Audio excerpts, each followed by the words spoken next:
Curtorim ZP वेंचणुकेच्या प्रचाराक आपाचो नॅशनल कन्व्हेनर अरविंद केजरीवाल, आपाची गोंयची इन्चार्ज अतिशी माल्लेना गोंयांत सभेंत उलयतना दोगांयनी सरकार काँग्रेसीचेर फोग काडलो. BJP people, Congress people, they are famous for threatening people, extortion, corruption, gunda raj. I have personally come to know several incidents where they go to ordinary people and they threaten them that if you don't do this, we will do this to your family. Our volunteers went door to door. They asked the people, are you happy with the roads of Goa? They said no. Then we asked them, will you sign a signature campaign we are doing against the roads of Goa? People said, though the roads are very bad, though we want to sign this, but we are afraid of signing it because our local MLA will threaten us.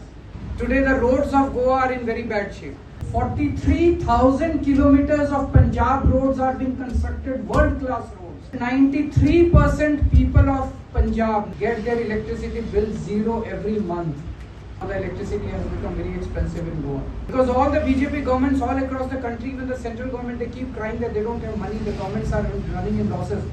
The people of Goa have seen that all those who kept talking about alliance, if they can't even sit on one table, decide how many seats they are going to contest, till the last day they are just making statements.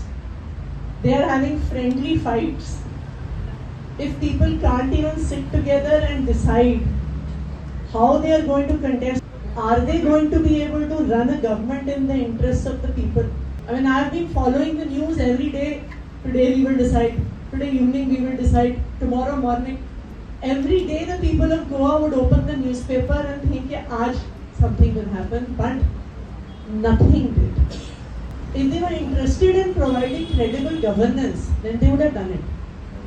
But they were just fighting about seats. प्रुडंटा खातीर सगुण गावडे.